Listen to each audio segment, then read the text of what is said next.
वसई विरार महानगरपालिकेच्या ठेका कर्मचाऱ्यांनी दुबईमध्ये मौजमजा केल्याचा व्हिडिओ सोशल मीडियावर व्हायरल झाल्यानंतर मनसे कार्यकर्त्यांनी गुरुवारी महापालिकेच्या मुख्यालयासमोर जोरदार निषेध आंदोलन केले आहे। महापालिकेतील अक्षय मोकर, विजय नडगे आणि दीपक जाधव हे ठेका कर्मचारी दुबईच्या सहलीवर गेले होते।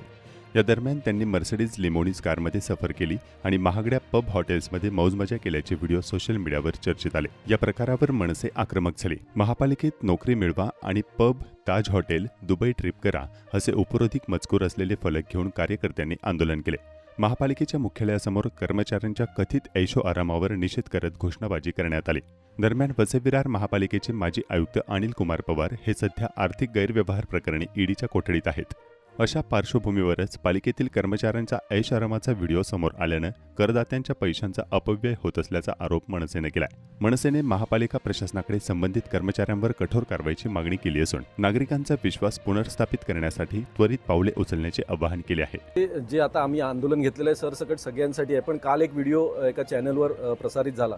त्याच्यामध्ये आस्थापना विभागातील वरिष्ठ लिपिक अक्षय मोकर, त्याच्यानंतर नरेंद्र नडगे, तर ते असे 3-4 लोक त्या ठिकाणी फिरायला जातात त्याच्याबद्दल काय नाही। पण मग हेच फक्त कर्मचारी का जातात? दुबईला फिरायला जातात आणि दुबईला फिरायला गेल्यानंतर त्या लिमोजिन गाडीमधनं, तुम्ही व्हिडिओ कदाचित बघितला असेल तुम्ही, त्या लिमोजिन गाडीमधनं फिरतात। लिमोजिन गाडीचं भाडं जे गुगलवर मी सर्च केलं त्याच्या माहितीप्रमाणे 5 लाख रुपये आहे त्या लिमोजिन गाडीतून फिरायचं। मग एवढे पैसे आले कुठून?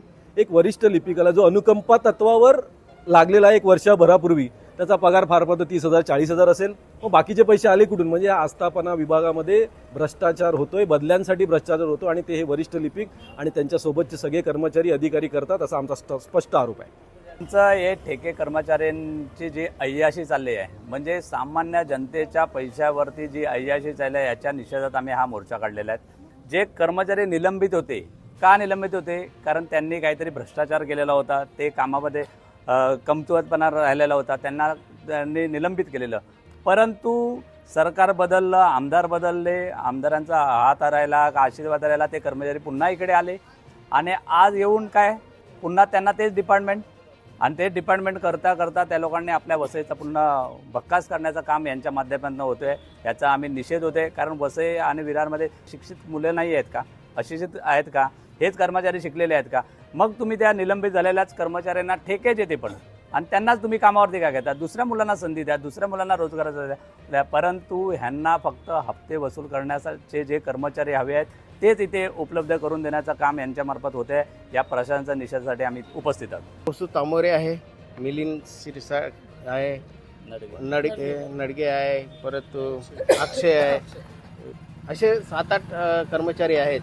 काही हे निलंबित पण झालेले आणि यांना परत कामावर करून घेतलेले आहेत। मी आत्ता महानगरपालिका आत्ता पण बघितले, काही कर्मचारी इकडेच फिरतात। मग निलंबित कशाला केलेत? का केलेत? काहीतरी अधिकाऱ्यांचा काही संबंध असतील ना, काहीतरी लेवाणदेवाण असेल ना। आज आमदार लोक जे आपले निवडून आलेले आमदार लोक आहेत, ह्यांना पण या गोष्टी समजत नाही का? जे आज जनता दरबार लागला, महानगरपालिकेत जनता दरबार लागला, एक नेता सांगतो का यांना निलंबित करण्या, का निलंबित नाही काय केले? अजून का नाही केले? पालकमंत्र्यांनी पण सांगितलंय का अनाधू बांधकाम तोडण्यात यावं। अजून कुठे अनाधू बांधकाम तोडलेले आहेत? हे जे अधिकारी नेमलेले आहेत ना, ते त्यांचे नियंत्रण ठेवण्यासाठी ठेवलेले आहेत। जी मालमत्ता आता इलेक्शन लागेल त्यांना महामंडळ लागणार आहे, हा फंड कुठून आणणार? जो इलेक्शन फंड लागणार तो कुठून येणार? ह्यांच्यापर्यंत काही स्टंटबाजी यांची होती खाली, बाकी काही नाही।